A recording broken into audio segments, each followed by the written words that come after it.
Hello. Welcome to Storytime Sunday. We are continuing with the Iliad and the Odyssey. We are currently in the Iliad.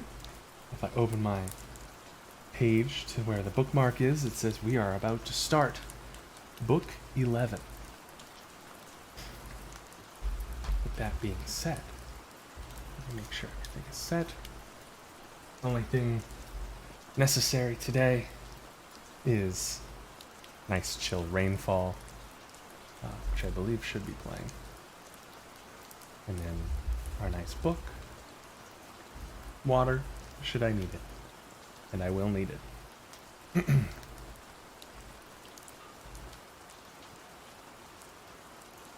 Book 11. In the forenoon, the fight is equal. But Agamemnon turns the fortune of the day towards the Achaeans until he gets wounded and leaves the field.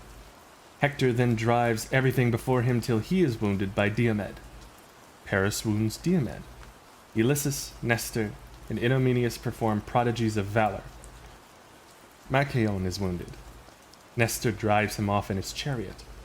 Achilles sees the pair driving towards the camp and sends Patroclus to ask who it is that is wounded. And this is the beginning of evil for Patroclus. Nestor makes a long speech.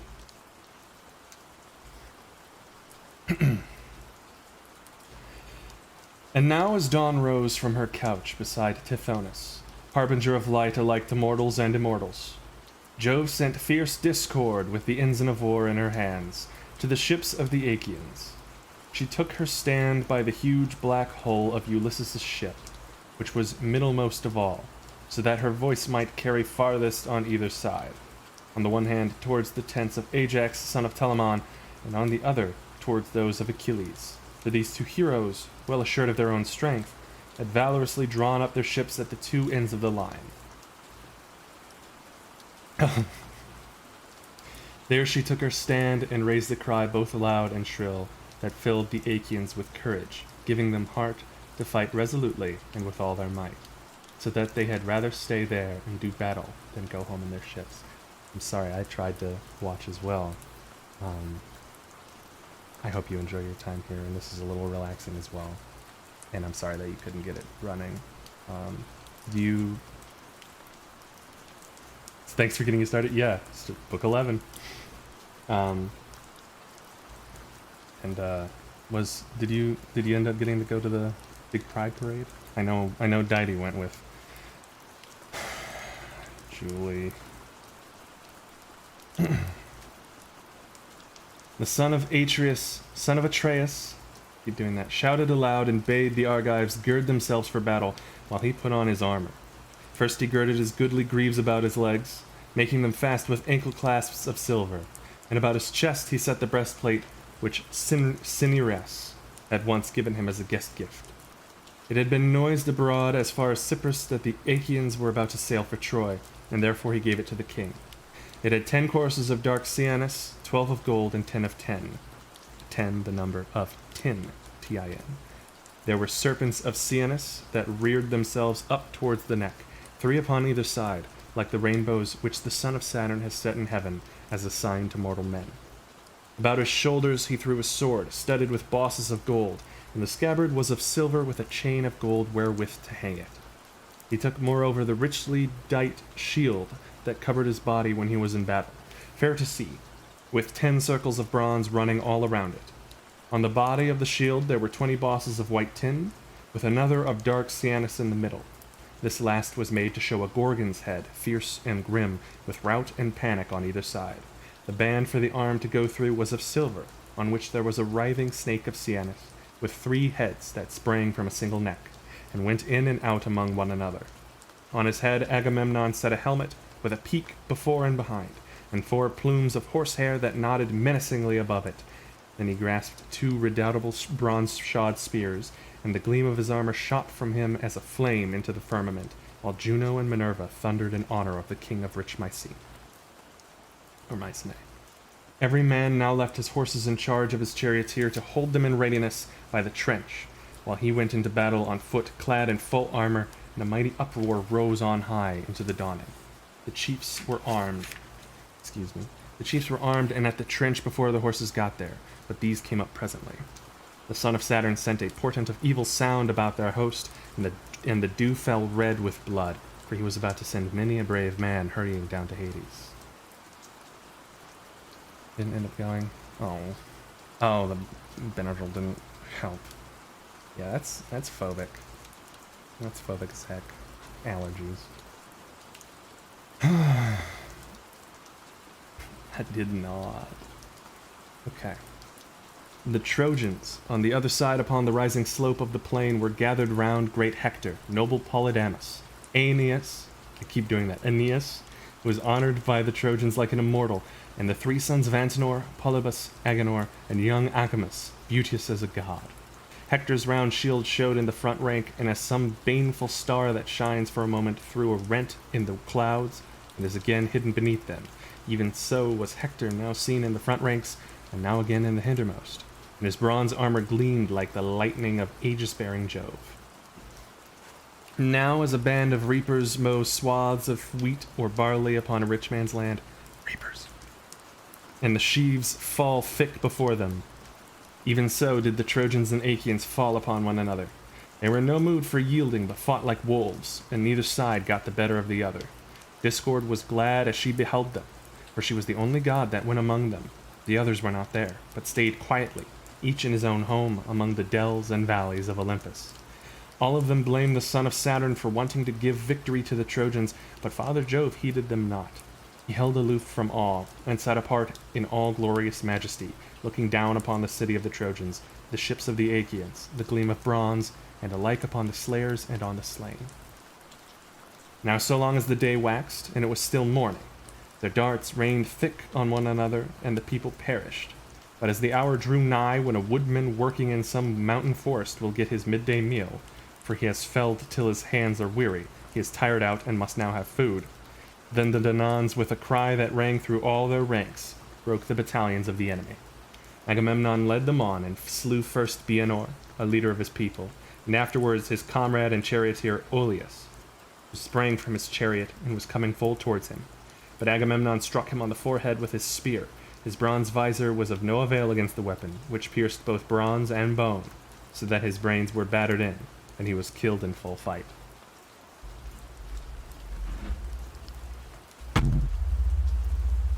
Very relaxing, Brian. Good job. Very nice.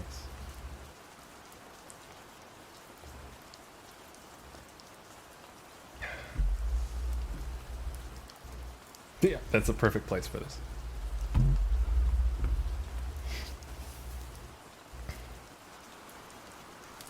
Agamemnon stripped their shirts from off them, and left them with their breasts all bare to lie where they had fallen.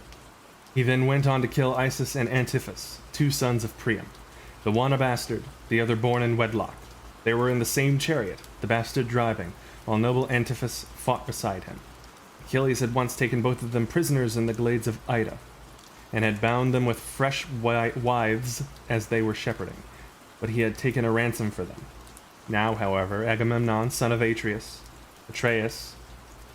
smote Isis in the chest above the nipple, with his spear, while he struck Antiphus hard by the ear and threw him from his chariot. Forthwith he stripped their goodly armor from off them and recognized them, for he had already seen them at ships when Achilles brought them in from Ida. As a lion fastens on the fawns of a hind and crushes them in his great jaws, robbing them of their tender life while he was on his way back to his lair, the hind can do nothing for them, even though she be close by, for she is in agony of fear, and flies through the thick forest, sweating and at her utmost speed before the mighty monster. So no man of the Trojans could help Isis and Antiphus, for they were themselves flying in panic before the Argives. Do I drink one of those a day? I try to. I definitely try to. I fail 90% of the time. Then King Agamemnon took the two sons of Antimachus, Pisander and brave Hippolochus. It was Antimachus who had been foremost in preventing Helen's being restored to Menelaus, for he was largely bribed by Alexandrus. And now Agamemnon took his two sons, both in the same chariot, trying to bring their horses to a stand, for they had lost hold of the reins, and the horses were mad with fear. The sons of Atreus sprang upon them like a lion, and the pair besought him from their chariot. "Take us alive," they cried, "son of Atreus, and you shall receive a great ransom for us. Our father Antimachus has great store of gold, bronze, and wrought iron, and from this he will satisfy you with a very large ransom, should he hear of our being alive at the ships of the Achaeans." With such piteous words and tears did they beseech the king, but they heard no pitiful answer in return. "If," said Agamemnon, You are sons of Antimachus, who once at a council of Trojans proposed that Menelaus and Ulysses, who had come to you as envoys, should be killed and not suffered to return. You shall now pay for the foul iniquity of your father." As he spoke, he felled Pisander from his chariot to the earth, smiting him on the chest with his spear, so that he lay face uppermost upon the ground. Hippolochus fled, but him too did Agamemnon smite. He cut off his hands and his head, which he sent rolling in among the crowd as though it were a ball. There he let them both lie, and wherever the ranks were thickest, thither he flew, while the other Achaeans followed. Foot soldiers drove the foot soldiers of the foe in rout before them, and slew them. Horsemen did the like by horsemen, and the thundering tramp of the horses raised a cloud of dust from off the plain. King Agamemnon followed after, ever slaying them and cheering on the Achaeans. As when some mighty forest is all ablaze, the eddying gusts whirl fire in all directions till the thickets shrivel and are consumed before the blast of the flame. Even so fell the heads of the flying Trojans before Agamemnon son of Atreus, and many a noble pair of steeds drew an empty chariot along the highways of war, for lack of drivers who were lying on the plain, more useful now to vultures than to their wives. Jove drew Hector away from the darts and dust, with the carnage and din of battle, but the son of Atreus sped onwards, calling out lustily to the Danaans. They flew on by the tomb of old Ilus, son of Dardanus, in the middle of the plain, and past the place of the wild fig tree, making always for the city. The son of Atreus still shouting, and with hands all bedrabbled in gore, but when they had reached the Scaean gates and the oak tree, there they halted and waited for the others to come up. Meanwhile the Trojans kept on flying over the middle of the plain like a herd of cows, maddened with fright when a lion has attacked them in the dead of night. He springs on one of them, seizes her neck in the grip of his strong teeth, and then laps up her blood and gorges himself upon her entrails. Even so did King Agamemnon, son of Atreus, pursue the foe, ever slaughtering the hindmost as they fled pell-mell before him. Many a man was flung headlong from his chariot by the hand of the son of Atreus, where he wielded his spear with fury.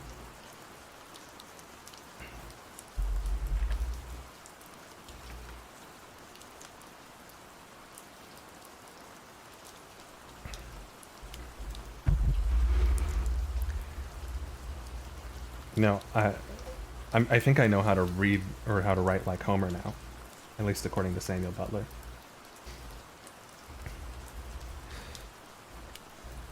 Even as the gazelle tentatively makes its way towards the watering hole, it drinks and laps greedily, never knowing if this should be the last time it would have a safe drink. So too did Brian put the giant bottle of water to his lips and gulp.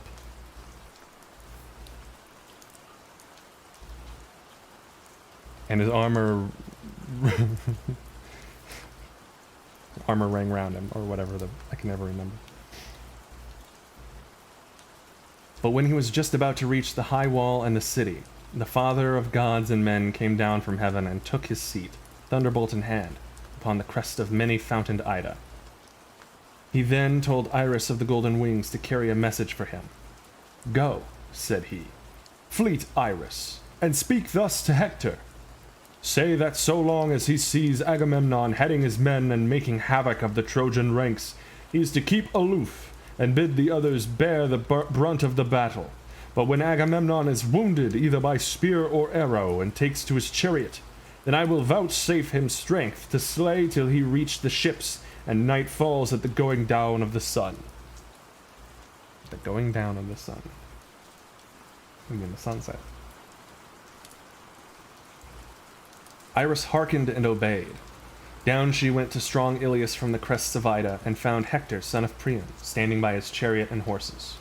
Then she said, "Hector, son of Priam, peer of gods in council, Father Jove has sent me to bear you this message. So long as you see Agamemnon heading his men and making havoc of the Trojan ranks, you are to keep aloof and bid the others bear the brunt of the battle. But when Agamemnon is wounded, either by spear or arrow, and takes to his chariot, then will Jove vouchsafe you strength to slay till you reach the ships, until night falls at the going down of the sun."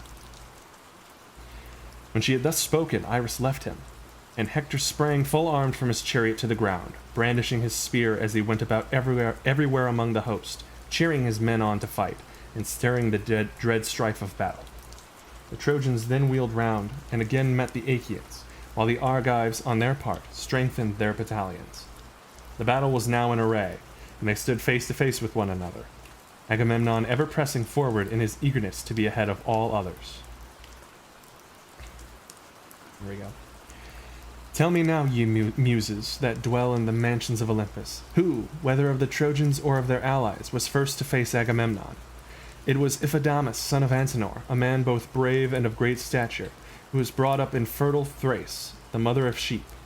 Cisses, his mother's father, brought him up in his own house when he was a child. Cisses, father to fair Theana. When he reached manhood, Cisses would have kept him there, and was for giving him his daughter in marriage. But as soon as he had married, he set out to fight the Achaeans with 12 ships that followed him, these who had left at Percote, and had come on by land to Ilias. He it was that now met Agamemnon, son of Atreus. When they were close up with one another, the son of Atreus missed his aim, and Iphidamas hit him on the girdle, below the cuirass, and then flung himself upon him, trusting to his strength of arm. The girdle, however, was not pierced, nor nearly so, for the point of the spear struck against the silver and was turned aside as though it had been lead. King Agamemnon caught it from his hand, and drew it towards him with the fury of a lion. He then drew his sword and killed Iphidamas by striking him on the neck. So there the poor fellow lay, sleeping a sleep as it were of bronze, killed in the defense of his fellow citizens, far from his wedded wife, of whom he had had no joy, though he had given much for her. He had given 100 head of cattle down, and had promised later on to give 1,000 sheep and goats mixed from the countless flocks of which he was possessed. Agamemnon, son of Atreus, then despoiled him, and carried off his armor into the host of the Achaeans. When noble Coon, Antenor's eldest son, saw this, sore indeed were his eyes at the sight of his fallen brother. Unseen by Agamemnon, he got beside him, spear in hand, and wounded him in the middle of his arm below the elbow, the point of the spear going right through the arm.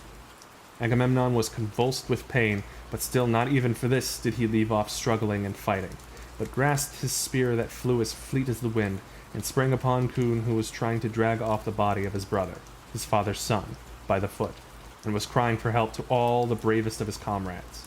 But Agamemnon struck him with a bronze-shod spear and killed him as he was dragging the dead body through the press of men under cover of his shield. He then cut off his head, standing over the body of Iphidamas. Thus did the sons of Antenor meet their fate at the hands of the son of Atreus, and go down into the house of Hades. As long as the blood still welled warm from his wound, Agamemnon went about attacking the ranks of the enemy with spear and sword, and with great handfuls of stone. But when the blood had ceased to flow and the wound grew dry, the pain became great, as the sharp pangs which the Eilithuae, goddesses of childbirth, daughters of Juno and dispensers of cruel pain, send upon a woman when she is in labor, even so sharp with the pangs of the son of Atreus. Doubtful. He sprang onto his chariot and bade his charioteer drive to the ships, for he was in great agony. With a loud, clear voice he shouted to the Danaans, "My friends, princes and counselors of the Argives, defend the ships yourselves, for Jove has not suffered me to fight the whole day through against the Trojans."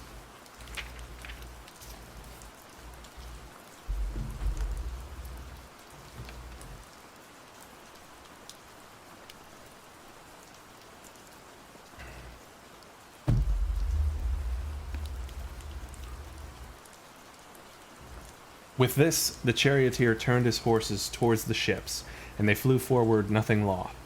Their chests were white with foam, and their bellies with dust, as they drew the wounded king out from the battle. Posture check.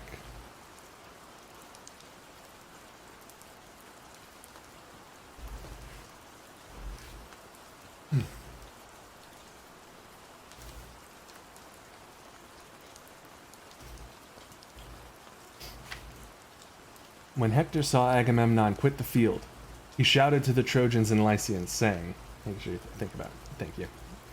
When Hector saw Agamemnon quit the field, he shouted to the Trojans and Lycians, saying, Trojans, Lycians, and Dardanian warriors, be men, my friends, and acquit yourselves in battle bravely. Their best man has left them, and Jove has vouchsafed me a great triumph. Charge the foe with your chariots that you may win still greater glory. With these words he put heart and soul into them all. And as a huntsman hounds his dogs on against a lion or wild boar, even so did Hector, peer of Mars, hound the proud Trojans on against the Achaeans. Full of hope, he plunged in among the foremost and fell on the fight like some fierce tempest that swoops down upon the sea and lashes its deep blue waters into fury. What, then, is the full tale of those whom Hector son of Priam killed in the hour of triumphs which Jove then vouchsafed him? First Asaeus, Autonus, and Opitus, Dolops son of Clytius, Opheltius and Agelaus, Asimnus, Orus and Hipponus, steadfast in battle. These chieftains of the Achaeans did Hector slay, and then he fell upon the rank and file. As when the west wind hustles the clouds of the white south, and beats them down with the fierceness of its fury. The waves of the sea roll high, and the spray is flung aloft in the rage of the wandering wind. Even so thick were the heads of them that fell by the hand of Hector. All had then been lost, and no help for it, and the Achaeans would have fled pell-mell to their ships, had not Ulysses cried out to Diomed, "Son of Tydeus, what has happened to us that we thus forget our prowess? Come, my good fellow, stand by my side and help me. We shall be shamed forever if Hector takes the ships." And Diomed answered, "Come what may, I will stand firm. But we shall have scant joy of it, for Jove is minded to give victory to the Trojans rather than to us." With these words he struck Thymbraeus from his chariot to the ground, smiting him in the left breast with his spear, while Ulysses killed Molion, who was his squire. These they let lie, now that they had stopped their fighting. The two heroes then went on playing havoc with the foe, like two wild boars that turn in fury and rend the hounds that hunt them. Thus did they turn upon the Trojans and slay them, and the Achaeans were thankful to have breathing time in their flight from Hector. They then took two princes with their chariot, the two sons of Merops of Percote, who excelled all others in the arts of divination. He had forbidden his sons to go to the war, but they would not obey him, for fate lured them to their fall. Diomed son of Tydeus slew them both and stripped them of their armor, while Ulysses killed Hippodamus and Hyperochus. And now the son of Saturn, as he looked down from Ida, ordained that neither side should have the advantage, and they kept on killing one another. The son of Tydeus speared Agastrophus, son of Paeon, in the hip joint with his spear. His chariot was not at hand for him to fly with, so blindly confident had he been. His squire was in charge of it at some distance, and he was fighting on foot among the foremost until he lost his life.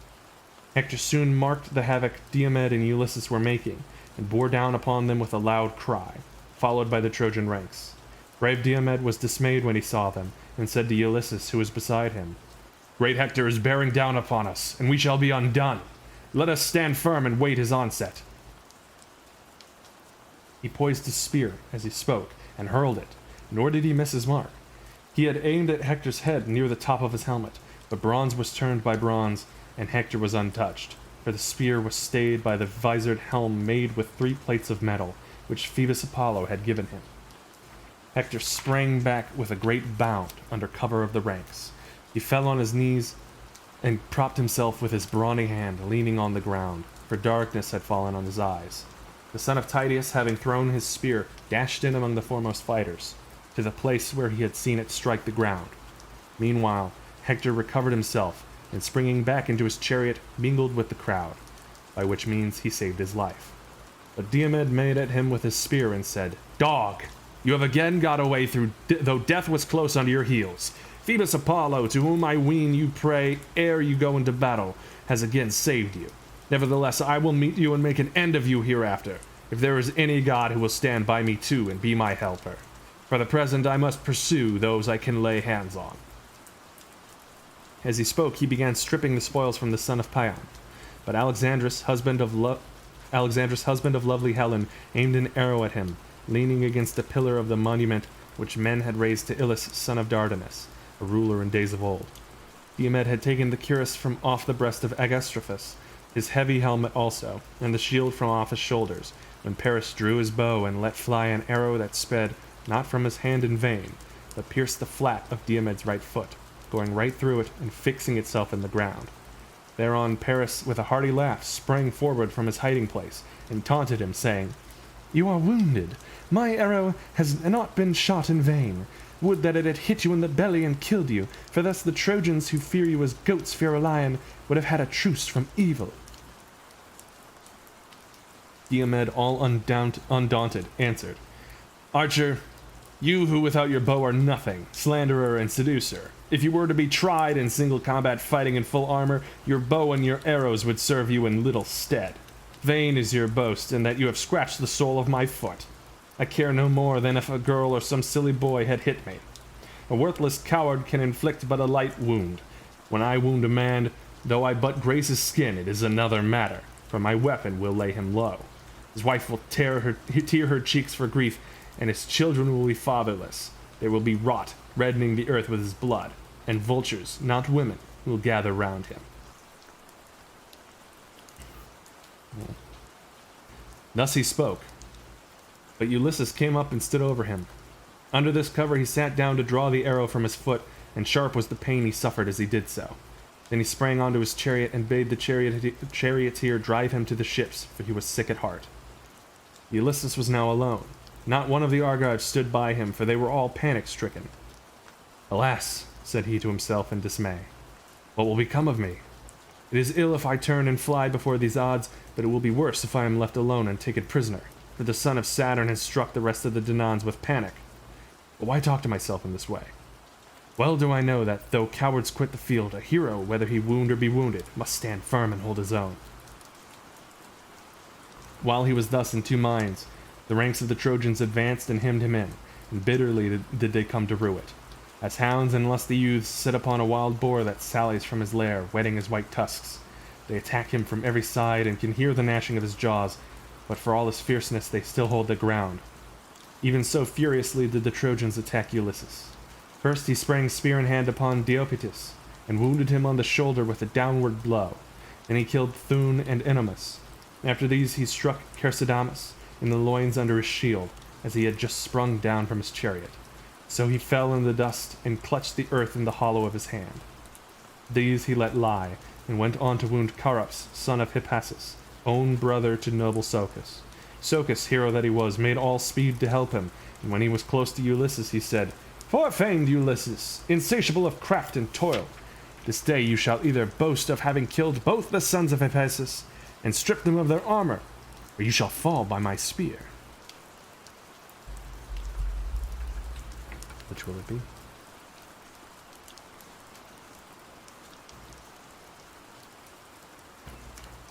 I'll put that down there. Make less notes.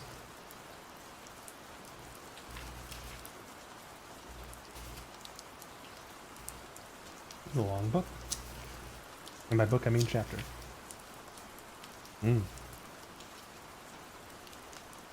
With these words he struck the shield of Ulysses, how do I say it? The spear went through the shield and passed on through his richly wrought cuirass, tearing the flesh from his side. Oh my gosh.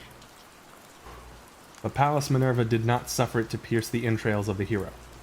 Ulysses knew that his hour was not yet come, but he gave ground and said to Socus, "Wretch, you shall now surely die. You have stayed me from fighting further with the Trojans, but you shall now fall by my spear, yielding glory to myself and your soul to Hades of the noble steeds."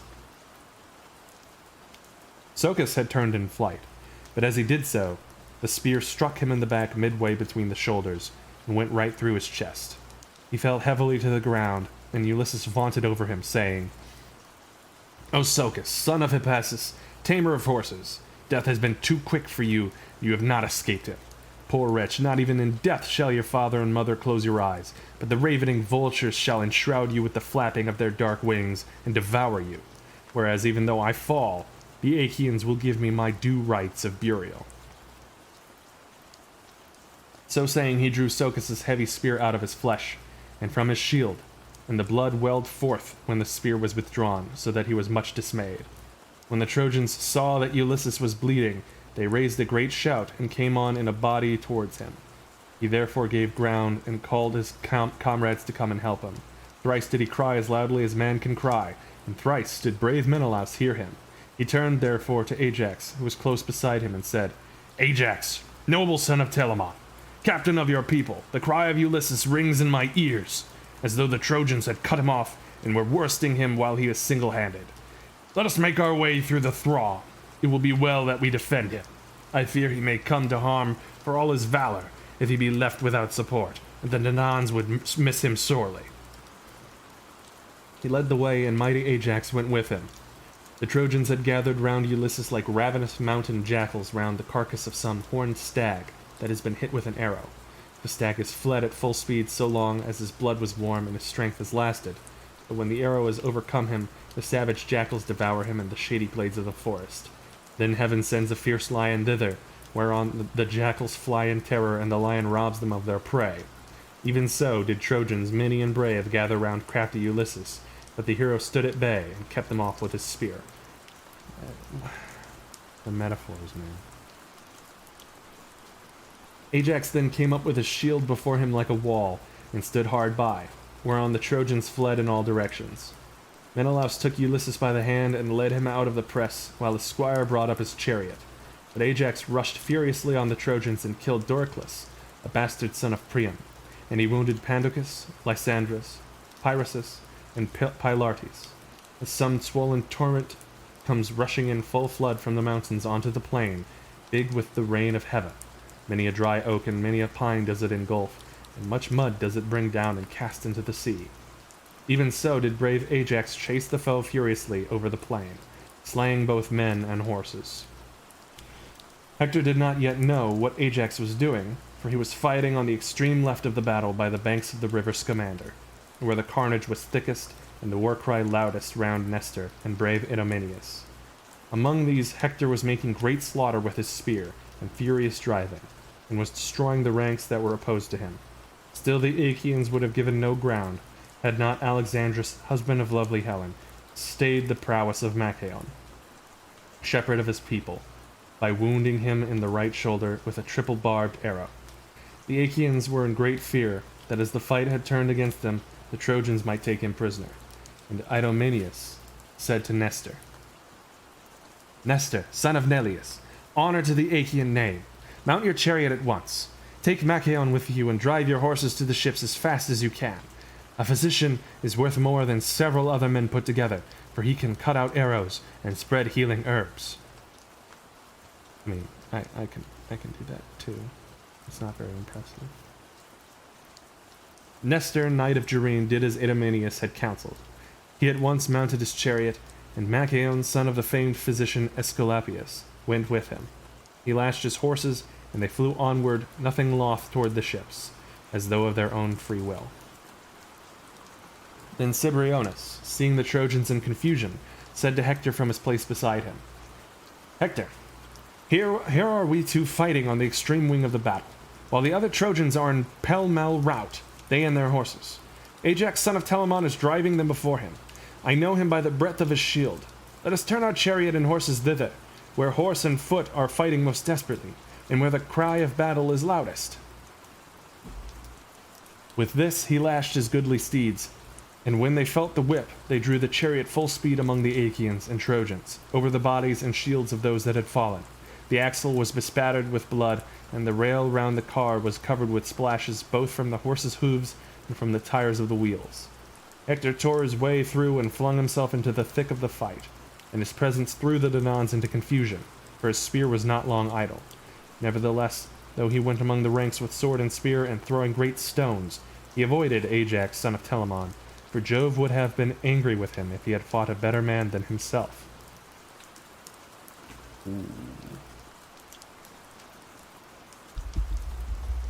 Ajax better than Hector confirmed.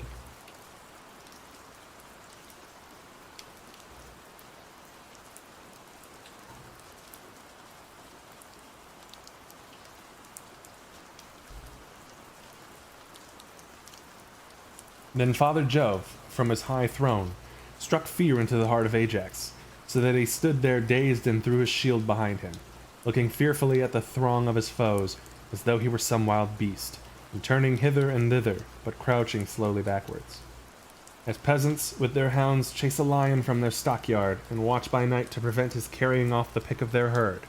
He makes his greedy spring, but in vain, for the darts from many a strong hand fall thick around him, with burning brands that scare him for all his fury, and when morning comes he slinks foiled and angry away. Excuse me. Even so did Ajax, sorely against his will, retreat angrily before the Trojans, fearing for the ships of the Achaeans. Or as some lazy ass that has had many a cudgel broken about his back, when he into a field begins eating the corn. Boys beat him, but he is too many for them, and though they lay about with their sticks, they cannot hurt him. Still, when he has had his fill, they at last drive him from the field. Even so did the Trojans and their allies pursue great Ajax, ever smiting the middle of his shield with their darts.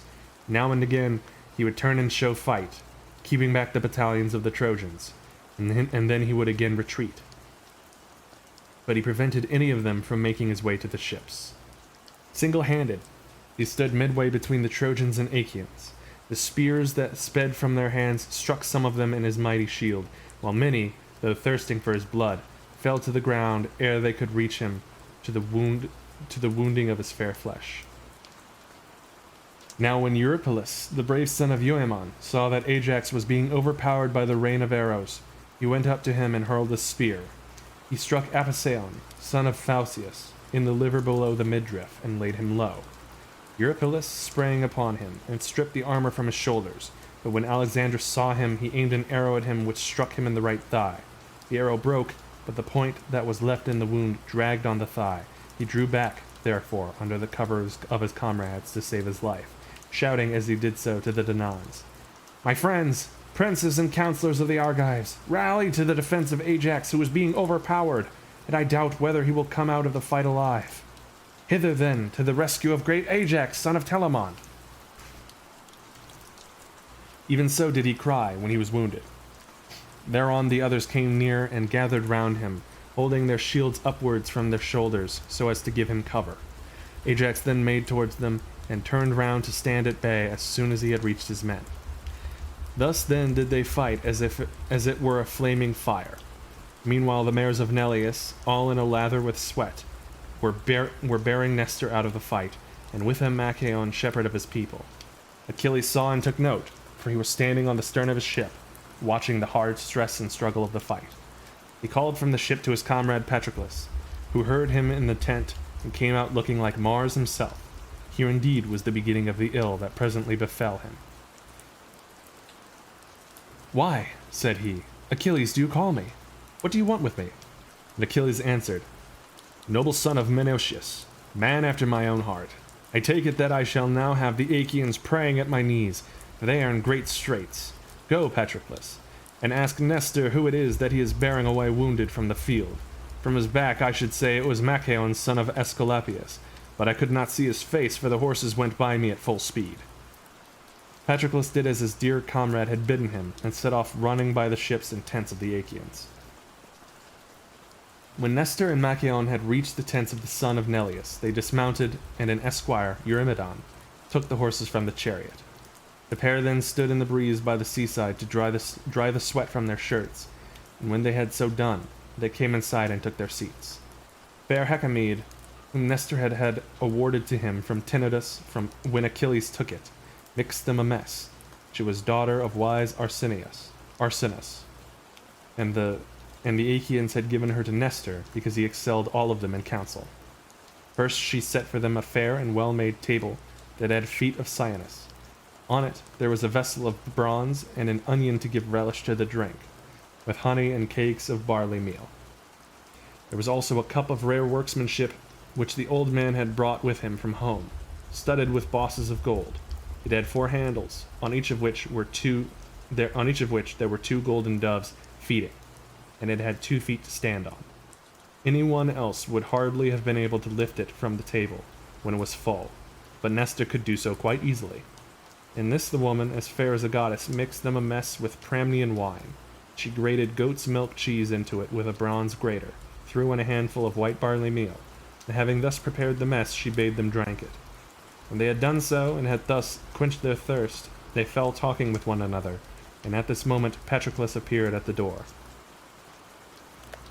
When the old man saw him, he sprang from his seat, seized his hand, led him into the tent, and bade him take his place among them. But Patroclus stood where he was, and said, "Noble sir, I may not stay. You cannot persuade me to come in. He that sent me is not one to be trifled with, and he bade me ask who the wounded man was whom you were bearing away from the field. I can now see for myself that he is Machaon, shepherd of his people. I must go back and tell Achilles. You, sir, know what a terrible man he is, and how ready to blame even where no blame should lie." And Nestor answered, "Why should Achilles care to know how many of the Achaeans may be wounded? He recks not of the dismay that reigns in our host. Our most valiant chieftains lie disabled. Brave Diomed, son of Tydeus, is wounded. So are Ulysses and Agamemnon. Eurypylus has been hit with an arrow in the thigh, and I have just been bringing this man from the field, he too wounded with an arrow. Nevertheless, Achilles, so valiant though he be, cares not and knows no ruth. Will he wait till the ships, do what we may, are in a blaze, and we perish one upon the other? As for me, I have no strength, nor stay in me any longer. Would that I were still young and strong as in the days when there was a fight between us and the men of Elis about some cattle raiding. I then killed... Oh my gosh, she's going into it. I then killed Itumenius, the valiant son of Hypericus, a dweller in Elis, as I was driving in the spoil. He was hit by a dart thrown by my hand while fighting in the front rank in defense of his cows. So he fell, and the country people around him were in great fear. Back in my day. We drove off a vast quantity of booty from the plain, 50 herds of cattle, and as many flocks of sheep, 50 droves also of pigs, and as many wide-spreading flocks of goats. Of horses, moreover, we seized 150, all of them mares, and many had foals running with them. All these did we drive by night to Pylos, the city of Neleus, taking them within the city. And the heart of Neleus was glad in that I had taken so much, though it was the first time I had ever been in the field. At daybreak the heralds went round crying that all in Elis to whom there was a debt owing should come, and the leading Pylians assembled to divide the spoils. There were many to whom the Ippians owed chattels, for we men of Pylos were few and had been oppressed with wrong. In former years Hercules had come, and had laid his hand heavy upon us, so that all our best men had perished. Neleus had 12 sons, but I alone was left. The others had all been killed. The Ippians, presuming upon all this, had looked down upon us and had done us much evil. My father chose a herd of cattle and a great flock of sheep, 300 in all, and he took their shepherds with them, for there was a great debt due to him in Elis, to wit 4 horses, winners of prizes. They and their chariots with them had gone to the games and were to run for a tripod, but King Augeas took them and sent back their driver, grieving for the loss of his horses. Neleus was angered by what he had both said and done, and took great value in return, but he divided the rest, that no man might have less than his full share. Thus did we order all things and offer sacrifices to the gods throughout the city, but 3 days afterwards the Ippians came in a body, many in number, they and their chariots, in full array, and with them the 2 Moliones in their armor, though they were still lads and unused to fighting. Now there is a certain town, Threoessa, perched upon a rock on the river Alpheus, the border city of Pylos. This they would destroy, and pitch their camp about it. But when they had crossed their whole plain, Minerva darted down by night from Olympus, and bade us set ourselves in array. She found willing soldiers in Pylos, for the men meant fighting. Neleus would not let me arm, and hid my horses, for he said that as yet I could know nothing about war. Nevertheless, Minerva so ordered the fight that, all on foot as I was, I fought among our mounted forces, and vied with the foremost of them. There was a river, Mineas, that falls into the sea near Arene, and there they that were mounted, and I with them, waited till morning, when the companies of foot soldiers came up with us in force. Thence, in full panoply and equipment, we came towards noon to the sacred waters of Alpheus, and there we offered victims to Almighty Jove, with a bull to Alpheus, another to Neptune, and a herd heifer to Minerva. After this we took supper in our companies, and laid us down to rest in his armor by the river. This, let me remind you that he's making a point right now. And the point he's making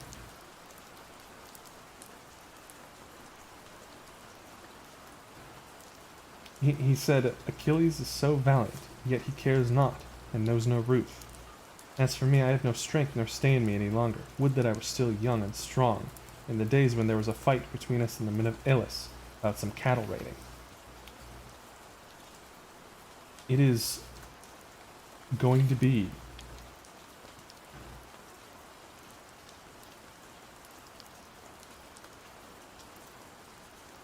two and a half pages of him telling this story, his back in my day story, before he eventually is telling Patroclus, like, if I were young, I would be doing this, but it falls to you and Achilles now that you're not, now that I'm old.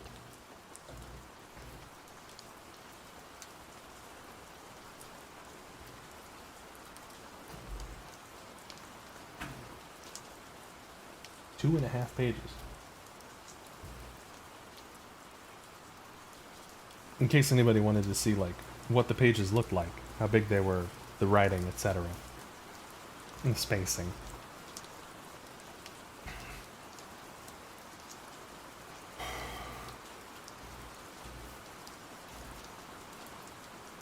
The Epeans were beleaguering the city and were determined to take it. But ere this might be, there was a desperate fight in store for them. When the sun's rays began to fall upon the earth, we joined battle, praying to Jove and to Minerva, and when the fight had begun, I was the first to kill my man and take his horses. To wit, the warrior Mulius. He was son-in-law to Augeas, having married his eldest daughter, golden-haired Agamede, who knew the virtues of every herb which grows upon the face of the earth. I speared him as he was coming towards me, and when he fell headlong in the dust, I sprang upon his chariot and took my place in the front ranks. The Epeans fled in all directions when they saw the captain of their horsemen, the best man they had, laid low, and I swept down on them like a whirlwind, taking 50 chariots, and in each of them 2 men bit the dust, slain by my spear. I should have even killed the 2 Moliones, sons of Actor, unless their real father Neptune, lord of the earthquake, had hidden them in a thick mist and borne them out of the fight. Thereon Jove vouchsafed the Pylians a great victory, for we chased them far over the plain, killing the men and bringing in their armor, till we had brought back our horses to Buprasium, rich in wheat, and to the Olenian rock with the hill that is called Elysium, at which point Minerva turned the people back. There I slew the last man and left him. Then the Achaeans drove their horses back from Buprasium to Pylos, and gave thanks to Jove among the gods, and among mortal men to Nestor. Such was I among my peers, as surely as ever was. But Achilles is for keeping all his valor for himself. Bitterly will he rue it hereafter when the host is being cut to pieces. My good friend, did not Menoetius charge you thus on the day when he sent you from Phthia to Agamemnon? Ulysses and I were in the house inside, and heard all that he had said to you. For we came to the fair house of Peleus while beating up recruits throughout all Achaea. And when we got there, we found Menoetius and yourself, and Achilles with you. The old knight Peleus was in the outer court, roasting the fat thigh bones of a heifer to Jove, the lord of thunder. And he held the gold chalice in his hand, from which he poured drink offerings of wine over the burning sacrifice. You two were busy cutting up the heifer, and at that moment we stood at the gates, whereon Achilles sprang to his feet, led us by the hand into the house, placed us at table, and set before us such hospitable entertainment as guests expect. When we had satisfied ourselves with meat and drink, I said my say, and urged both of you to join us. You were ready enough to do so, and the 2 old men charged you much and straitly. Old Peleus bade his son Achilles fight ever among the foremost and outvie his peers, while Menoetius, the son of Actor, spoke thus to you. My son, said he, Achilles is of nobler birth than you are, but you are older than he, though he is far the better man of the 2. Counsel him wisely, guide him in the right way, and he will follow you to his own profit. Thus did your father charge you, but you have forgotten. Nevertheless, even now, say all this to Achilles if he will listen to you. Who knows but with heaven's help, you may talk him over, for it is good to take a friend's advice. If, however, he is fearful about some oracle, or if his mother has told him something from Jove, then let him send you, and let the rest of the Myrmidons follow with you. if perchance ye may bring light and saving to the Danaans. And let him send you into battle clad in his own armor, that the Trojans may mistake you for him, and leave off fighting. The sons of the Achaeans may thus have time to get their breath, for they are hard pressed, and there is little breathing time in battle. You, who are fresh, might easily drive a tired enemy back to his walls, and away from the tents and ships. With these words he moved the heart of Patroclus, who set off running by the line of the ships to Achilles, descendant of Aeacus. When he had got as far as the ships of Ulysses, where was their place of assembly and court of justice, with their altars dedicated to the gods, Eurypylus son of Euaemon met him, wounded in the thigh with an arrow, and limping out of the fight. Sweat rained from his head and shoulders, and black blood welled from his cruel wound, but his mind did not wander. The son of Menoetius, when he saw him, had compassion upon him and spoke piteously, saying, "O unhappy princes and counselors of the Danaans, are you then doomed to feed the hounds of Troy with your fat, far from the friends in your native land? Say, noble Eurypylus, will the Achaeans be able to hold great Hector in check, or will they fall now before his spear?" Wounded Eurypylus made answer, "Noble Patroclus, there is no hope left for the Achaeans, but they will perish at their ships. All they that were princes among us are lying struck down and wounded at the hands of the Trojans, who are waxing stronger and stronger. But save me and take me to your ship. Cut out the arrow from my thigh, wash the black blood from off it with warm water, and lay upon it those gracious herbs which, so they say, have been shown you by Achilles, who has himself shown them by Chiron, most righteous of all the centaurs. For of the physicians, Podalirius and Machaon, I hear that the one is lying wounded in his tent, and is himself in need of healing, while the other is fighting the Trojans upon the plain." "Hero Eurypylus," replied the brave son of Menoetius, how may these things be? What can I do? I am on my way to bear a message to noble Achilles from Nestor of Gerene, bulwark of the Achaeans, but even so I will not be unmindful of your distress." With this he clasped him round the middle, and led him into his tent. And a servant, when he saw him, spread bullock skins on the ground for him to lie on. He laid him at full length, and cut out the sharp arrow from his thigh. He washed the black blood from the wound with warm water.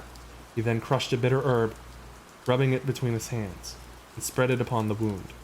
This was a virtuous herb which killed all pain, so the wound presently dried, and the blood left off flowing. End of Book 11.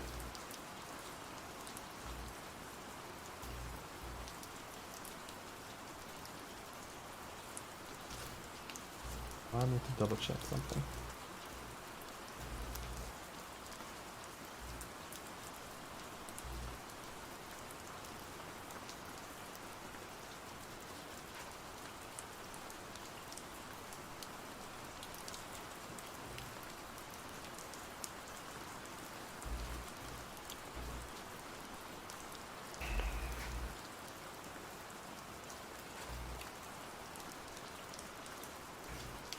I went a bit longer than I expected to, in terms of without taking a break. So I'm going to take that break now. And then I think we'll go with the 2-hour stream. We'll read one more chapter. And I want to give some serious thought as to... It's not that I have an issue continuing to read this, but, like,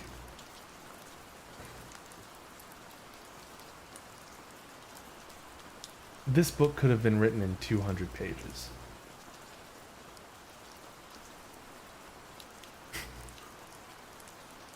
But half of it is naming people and where they're from, and explaining long-winded metaphors, and old Nestor giving a back-in-my-day speech for a good 2 pages. So I wouldn't mind reading this and then skipping ahead whenever there's things like that. I also, if people are really enjoying the reading, I don't want to cut bits out. I don't want to deprive people of enjoying the book.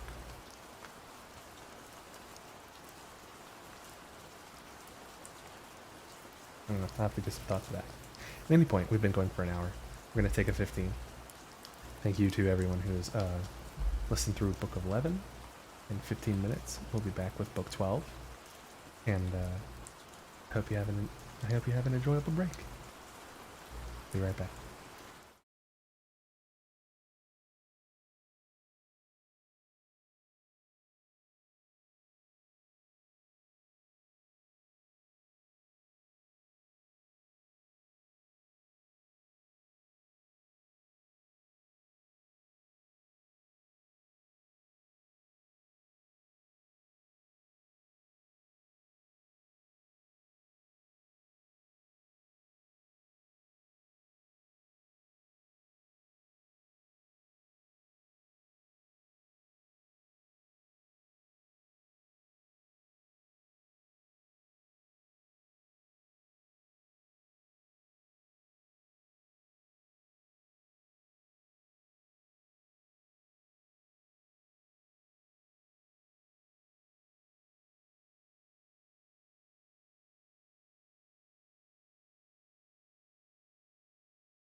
So it is.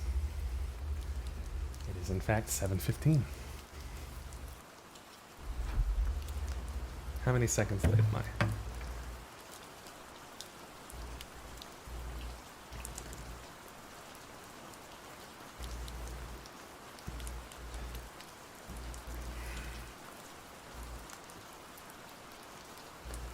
So I've been giving this a lot of thought.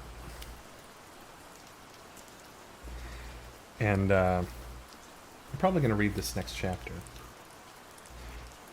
But I don't know if this is like 45 seconds. Okay. I don't know if listening to this is enjoyable.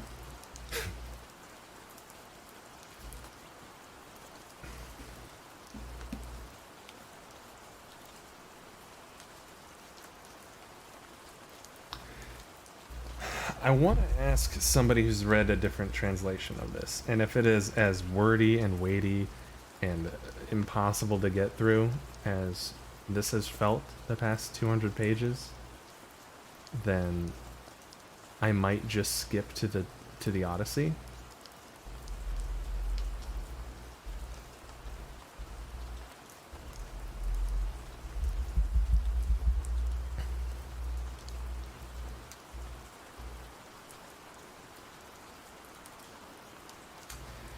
And I find a site that says The Iliad by Homer, translated by Samuel Butler.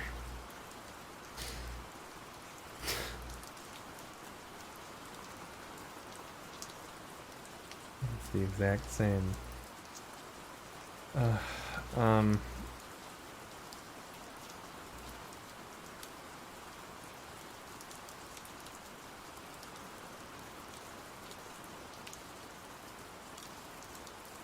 Pretty much everything I find is like translated by Samuel Butler.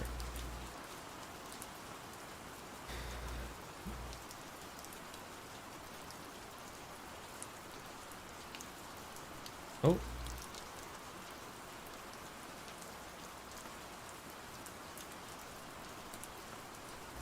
I'm gonna try this. This will be a little odd because I'm not gonna be reading from the book. But I want to try reading even a fraction of A.S. Klein's translation. If it is as wordy and weighty and metaphor filled and back in my day filled and nipple filled and armor filled, then I will make the decision with y'all whether I want to skip to the Odyssey or if people would be satisfied with simply me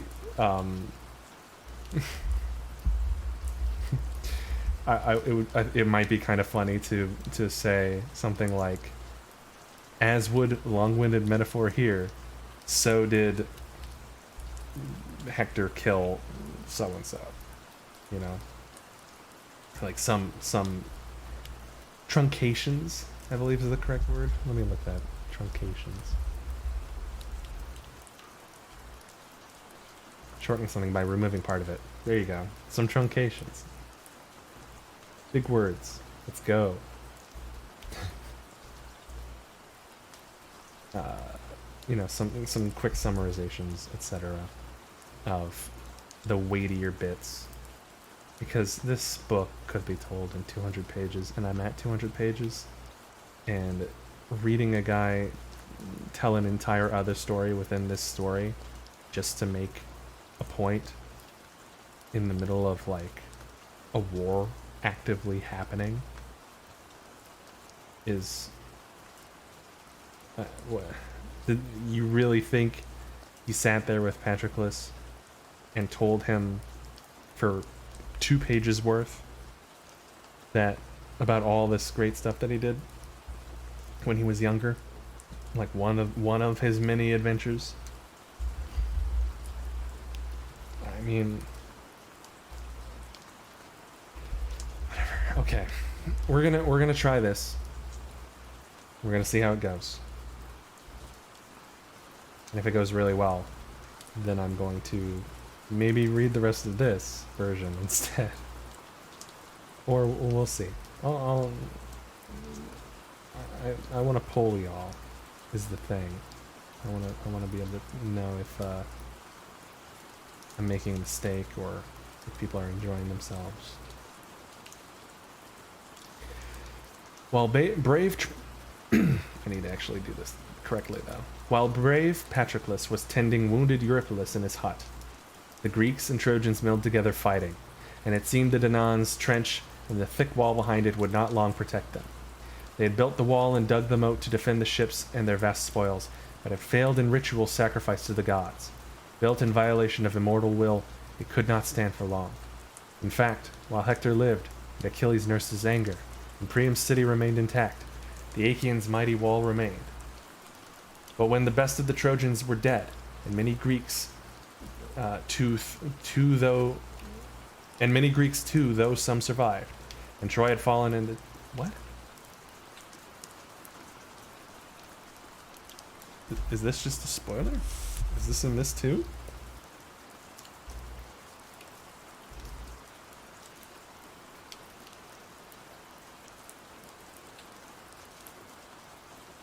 Oh, yeah, that's actually how it goes.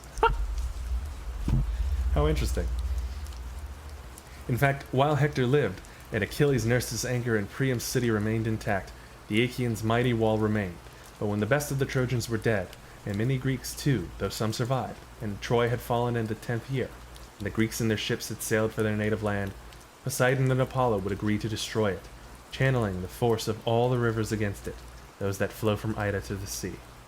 Rhesus, Heptaporus, Charisus, Rhodius, Granicus, Aesopus, fair Scamander, and Simoeus, by whose bank lay many an ox-hide shield, many a helmet, many a warrior of that well-nigh immortal generation. All these rivers Phoebus Apollo would merge together, and for 9 days turn their flood against the wall, while Zeus poured down continual rain, the quicker to wash it to the sea.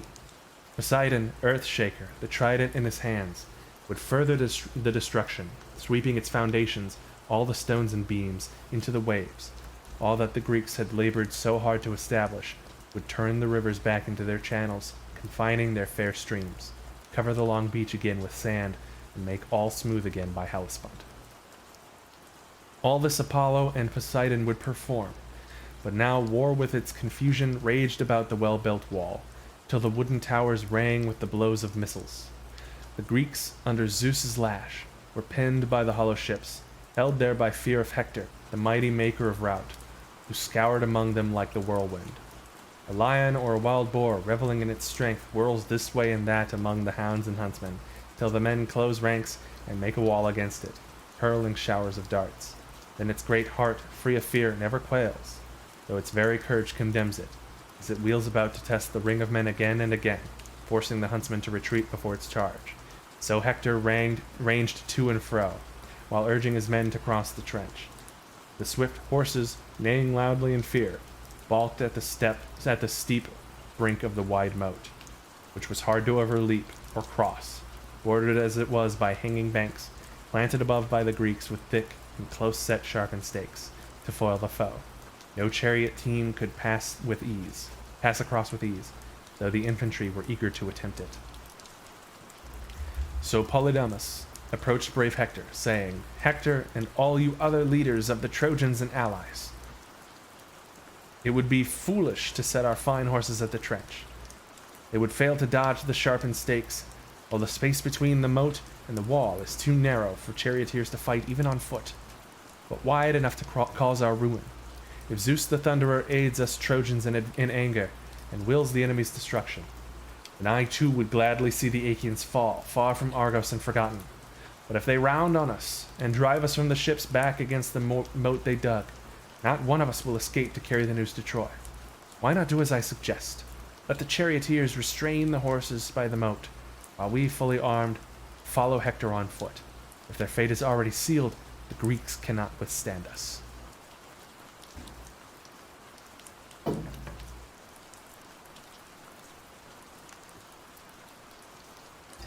So there are still some long-winded metaphors. There's that.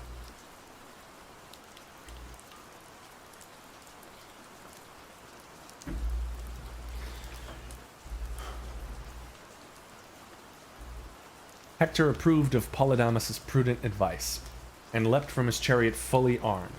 The rest of the Trojans, seeing him on foot, abandoned their chariots and swiftly followed.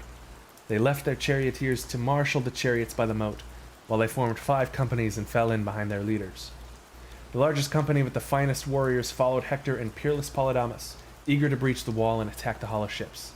Cibrianus went with them, Hector leaving a squire with the horses. Paris, Alcathous, and Agenor led the second company.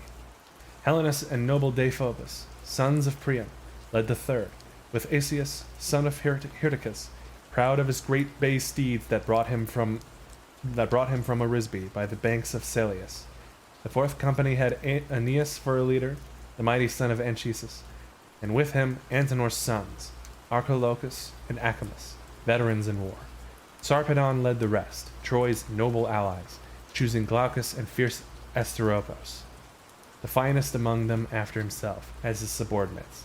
Forming a wall of oxhide shields, they advanced eagerly on the Greeks, sure of breaking through and reaching the black ships. All the leaders of the Trojans and their famed allies followed peerless Polydamas' advice, except for Asius, son of Hyrtacus, who refused to leave his chariot, his horses, and squire behind, and took a path to the swift ships. Foolishly, for he would not evade black fate, or return again in glory with chariot and horses to windy Troy. Dark destiny awaited him, the sharp spear of Idomeneus, great son of Deucalion. Asius, heading left of the ships on a route the Achaeans took when their chariots returned from the plain, found the gates manned but unbarred and standing open, to leave access for warriors fleeing from the field. He took his course directly towards them, his men following with loud cries, thinking in their folly to pass through and reach the black ships. There at the gates they met 2 fine spearsmen, brave sons of the Lapith race, one of mighty Polypoetus, son of Peirithous, and other Leontius, peer of Ares the manslayer. The 2 stood firm before the tall gates like high-crowned mountain oaks, that day after day withstand the wind and rain, anchored by long deep roots, and trusting in their strength of arms, they held their ground awaiting mighty Asius. Rounding him, his son Adamas, Eamenus, Orestes, Thun, and Oenomus, with their Trojan warriors, gathered and shouting loudly attacked the gates, raising their ox-hide shields high above their heads. For a while, the 2 Lapiths had been trying to rouse the bronze-greaved Greeks inside to fight and save the ships, but seeing the Trojans charge the Danans, the Danans were panicked into flight, so the 2 ran forward and facing the foe fought to hold the way. The bright bronze of their breastplates clanging as the enemy missiles landed. They fought like a pair of wild boars facing a loud pack of men and dogs, charging either flank, uprooting and crushing the trees around them, with a sound of clattering tusks, till the huntsmen strike them and they die. Mightily they fought, trusting in themselves and the men on the wall above, who in defense of their lives, the ships, and huts, hurled down stones from the solid towers. Both sides, Greeks and Trojans alike, threw rocks that fell like snowflakes in a heavy blizzard, when the wind drives on the dark clouds blanketing the earth. Under the hail of boulders, the helmets and the bossed shields rang. It was then that Asius groaned and beat his thigh and cried out angrily, "Father Zeus, it seems you too are a lord of lies. I never dreamed these Greeks would stall our charge and our all-conquering arms, like bees that hive or slender-waisted wasps that nest by some stony track and defend their larvae in their hollow home. This pair, though only 2, will not give ground till they kill us all or are killed." But his words had no effect on Zeus, already determined that Hector should reap the glory.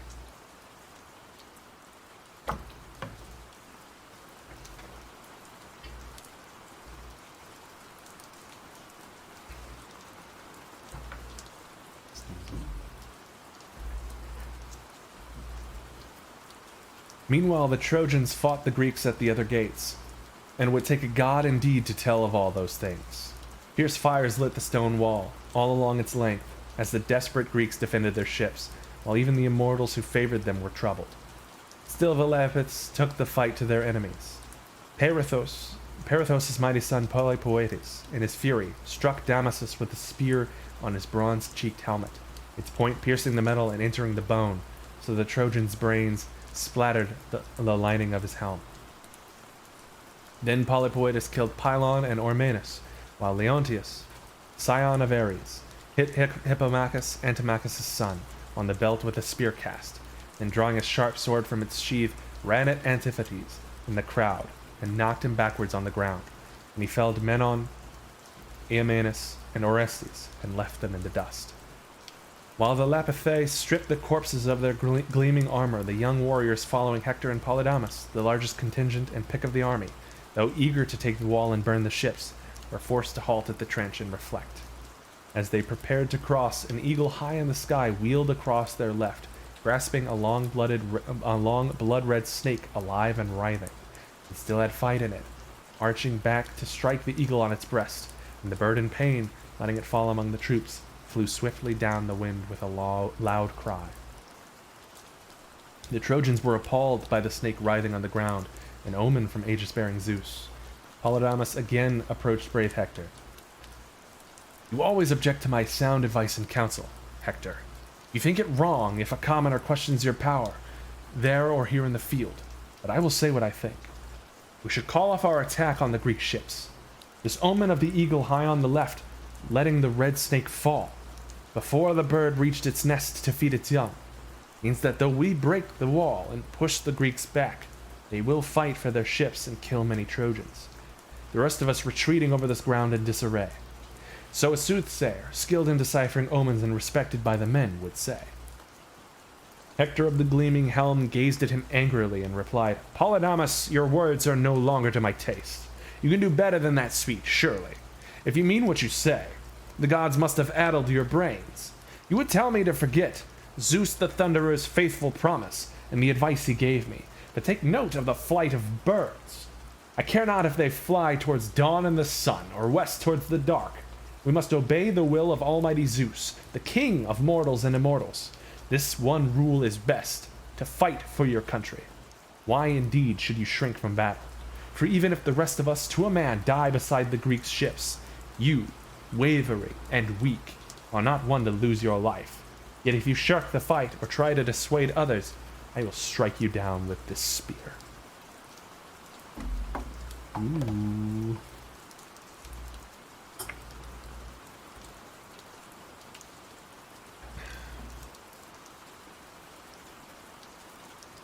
So saying, he advanced, and they followed with a mighty roar, while Zeus the Thunderer roused a gale of wind from Ida that blew the dust straight against the ships, bewildering the Greeks and granting Hector the advantage.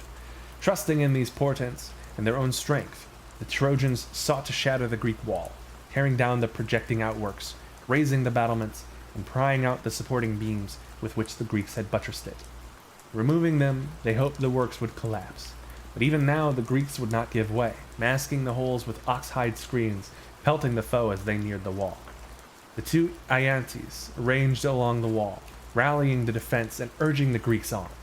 Some received kind words, others a harsh rebuke if they were seen shrinking from the fight. "Friends, Greeks of every rank, though men are not equal in war as you know, yet there is work for all. Let no man heed another's urging and run for the ships. Forward and cheer each other on, trusting that Olympian Zeus, Lord of the Lightning, lets us counter this charge and drive them back to the city." So the Iantes, with a shout, roused the Greek soldiers. Stones fell thick as flakes on a winter's day, when Zeus the counselor sends the snow, hurling toward men his shower of arrows, calming the wind, and with an even fall, covering the mountain summits, high headlands, grassy plains, and fertile fields, till even the shores and inlets of the gray sea are veiled, and only the beating of the waves absorbs it, while all else is blanketed by the weight of Zeus's winter storm. Such was the shower of flying stones, as the Greeks and Trojans pelted each other, while the whole length of the wall was drowned in noise. Excuse me. Even now, Glorious Hector and the Trojans would have failed to shatter the barred gates had not Zeus the counselor urged on his own son Sarpedon to assault the Argives as a lion seizes cattle. Hey, that one was short. Holding his round shield before him, bronze hammered by the smith and lined with oxhide stitched with gold round the rim, brandishing 2 spears, he advanced like a lean mountain lion spurred on by hunger to attack the walled fold and ravage the flock. Though the armed herdsmen and their dogs watch the sheep, the lion will not desist, and leaps into the flock to seize one or be struck down swiftly by a ready spear. So Sarpedon was spurred on to rush the wall and pierce the battlements. He turned to Glaucus, Hippolochus' son. "We hold the most honored seats in Lycia, Glaucus. Ours are the best cuts at the feast, ours the ever-flowing cups. There they think us gods. Ours are the vast estates along the Xanthos, too the tracts of orchard and the rich plough land. Now we must stand in the front rank and lead the fight, so that the mail-clad Lycians can say, 'No cowards, these are Lycian kings. Theirs are the fattest sheep and the finest wines, but theirs the greatest courage too, who fight in the vanguard.' Friend, if we were spared this battle, and ageless could live forever, I would not choose to lead this charge, nor send you into glorious battle. But now, while the threat of death is upon us, death that is everywhere, death that no mortal can evade, let us advance, either to our own glory or that of others."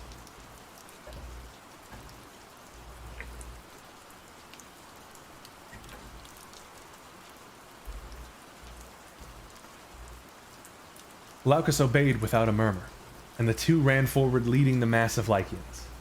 Seeing them charge, Menestheus, Petios' son, who held the length of the wall they threatened, shuddered with fear, and looked for one of the leaders to save the Greeks from disaster. His gaze found the 2 undaunted Iantes, standing with Teucer near his hut, but too far off to hear a shout amidst the noise. The din of clashing shields, the ringing of horsehair-crested helms, the pounding on the barred gates, rose to heaven as the enemy charged, trying to break through.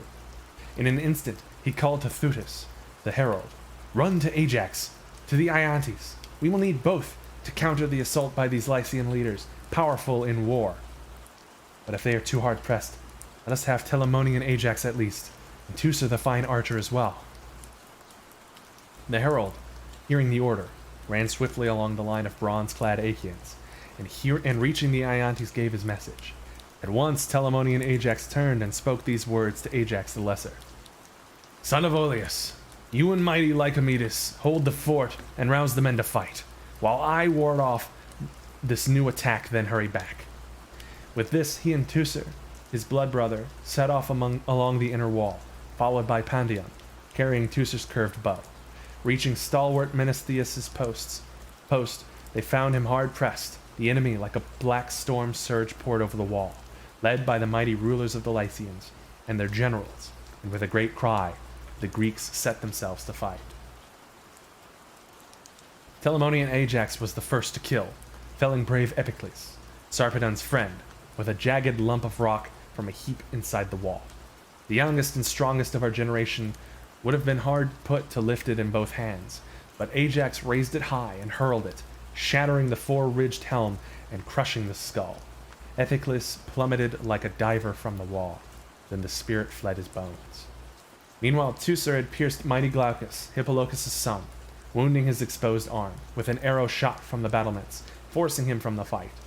Glaucus withdrew quietly, so the Greeks would not notice the loss and boast of it. Though Sarpedon grieved at Glaucus' wound when he knew of it, he stuck to his task, killing Alcmaeon, son of Thestor, with a keen spear thrust, then tugging at the shaft to pull it clear. Alcmaeon, dragged down by the spear, fell headlong, with a crash of his bronze inlaid armor. Then Sarpedon's huge hands pulled at the battlement till the length gave way, laying bare the walkway, making a wide breach. Now Ajax and Teucer countered him together, Teucer striking him with his arrow on the gleaming belt that ran across his chest to hold his round shield. But Zeus saved him from harm, not wishing him conquered beside the ship's sterns. Then Ajax leapt on him, thrusting at the shield, making him stagger, though the spear point was balked.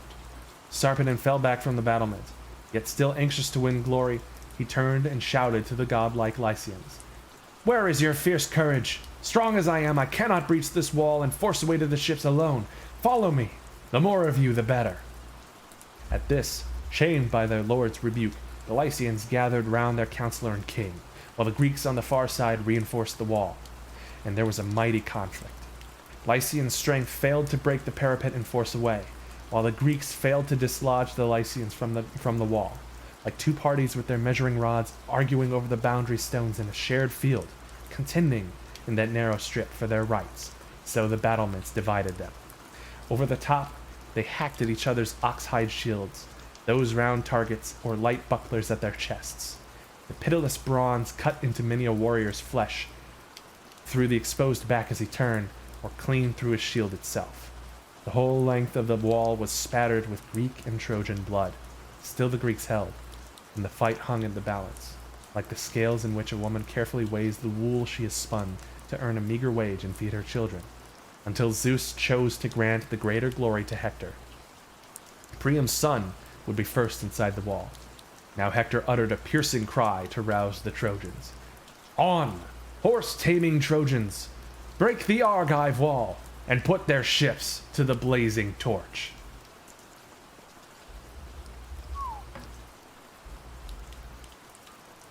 So he urged them forward, and they gave ear. Massing together, they rushed the wall, and climbed the outworks spear in hand. Meanwhile, Hector seized the rock that lay before the gate, thick at the base, but pointed at the top. Two of the strongest men these days could barely have levered it from the ground onto a cart, yet he handled it alone, Zeus the son of devious Cronos making it seem light. Hector lifted the rock like a shepherd lifting a ram's fleece in one hand, scarcely burdened by the weight, and raised it against the solid panels of the tall, tightly fitted double gates, held by two crossbars and a single bolt. Bracing himself, feet well apart, to hurl it with greatest force, he stood in front and struck them square in the middle. The hinges broke on either side, and the stone's weight carried it on, as the doors flung open groaning, crossbars broken. Glorious Hector leapt inside, face dark as night, his body gleaming with baleful bronze, grasping his twin spears in his hands. None but a god could have checked him once he had passed the gates. Eyes blazing fire, he turned to the ranks behind and called to them to climb the battlements. At his order, some men scaled the wall, while others poured in through the broken gates, as the Greeks, routed, were driven back to the hollow ships in the midst of a relentless clamor. That's the end of Book 12, according to this translation. I don't know if this was just a lighter book, or if it's just the thrill of something different that has given me a different energy, but I really, really like that chapter.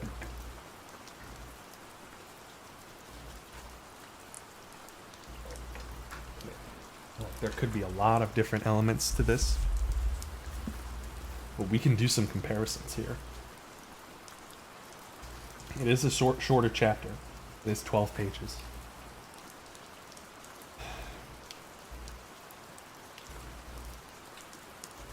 So let me read this again, but in this translation here. Remember, this started with, "On horse-taming Trojans, break the Argive wall and put their ships to the blazing torch. Up, Trojans, break the wall of the Argives, and fling fire upon their ships." Thus did he hound them on, and in one body they rushed straight at the wall as he had bidden them, and scaled the battlements with sharp spears in their hands. Hector laid hold of a stone that lay just outside the gates, and was thick at one end, but pointed at the other. Two of the best men in a town, as men now are, could hardly raise it from the ground and put it on to a wagon. But Hector lifted it quite easily by himself, for the son of scheming Saturn made it light for him. As a shepherd picks up a ram's fleece with one hand and finds it no burden, so easily did Hector lift the great stone and drive it right at the doors that closed the gates so strong and so firmly set. These doors were double and high, and were kept closed by two crossbars, to which there was but one key. When he had got close up to them, Hector strode towards them, that his blow might gain in force, and struck them in the middle, leaning his whole weight against them. He broke both hinges, and the stone fell inside by reason of its great weight. The portals re-echoed with the sound, the bars held no longer, and the doors flew open, one way, and the other, through the force of the blow. Then brave Hector leaped inside with a face as dark as that of flying night. The gleaming bronze flashed fiercely about his body, and he had 2 spears in his hand. None but a god could have withstood him as he flung himself into the gateway, and his eyes glared like fire. Then he turned round towards the Trojans and called on them to scale the wall, and they did as he bade them, some of them at once climbing over the wall, while others passed through the gates. The Danaans then fled panic-stricken toward their ships, and all was uproar and confusion.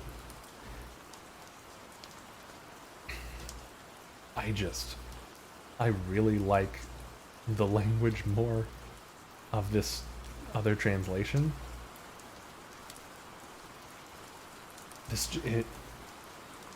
I understand if this is closer to what it would be, but there's such a massive difference in readability, and I get more of like just like you can feel the weight of the battle. Do what feels good, I think. But like, am I alone in thinking that sounded better? The first, like, it's so much shorter too.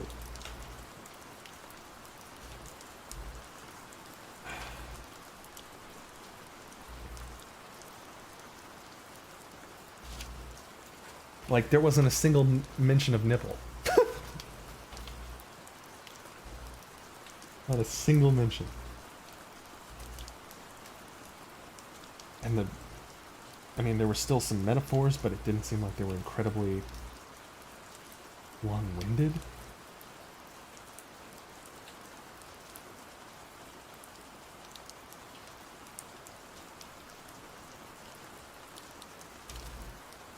Hold on. There's another thing I want to read as a comparison.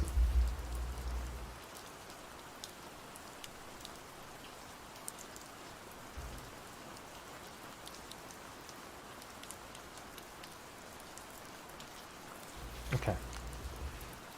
I'm going to read this version first, and then I'm going to read the version that I read one more time. This will be the decider, I think. Thus did the two go about shouting and cheering the Achaeans on, as the flakes that fall thick upon a winter's day when Jove is minded to snow and to display these his arrows to mankind. He lulls the wind to rest, and snows hour after hour till he has buried the tops of the high mountains, the headlands that jut into the sea, the grassy plains, and the tilled fields of men. The snow lies deep upon the forelands and havens of the grave sea, but the waves as they come rolling in stay it, that it can come no further, though all else is wrapped in as with a mantle. So heavy are the heavens with snow. Even thus thickly did the stones fall on one side and on the other, some thrown at the Trojans, and some by the Trojans at the Achaeans, and the whole wall was in an uproar. And here's the difference. So the Iantes with a shout roused the Greek soldiers. Stones fell thick as flakes on a winter's day, when Zeus the counselor sends the snow, hurling towards men his shower of arrows, calming the wind, and with an even fall covering the mountain's summits, high headlands, grassy plains, and fertile fields, till even the shores and inlets of the grey sea are veiled, and only the beating of the wave absorbs it, while all else is blanketed by the weight of Zeus's winter storm. Such was the shower of flying stones, as the Greeks and Trojans pelted each other, while the whole length of wall was drowned in noise.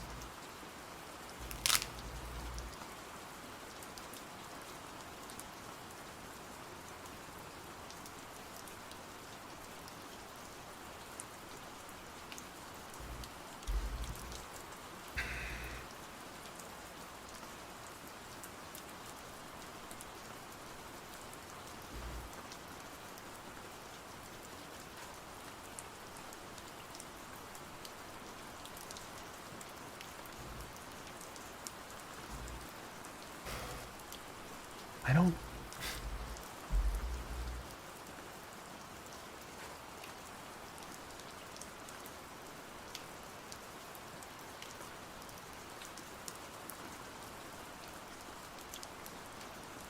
I don't know, I really like it.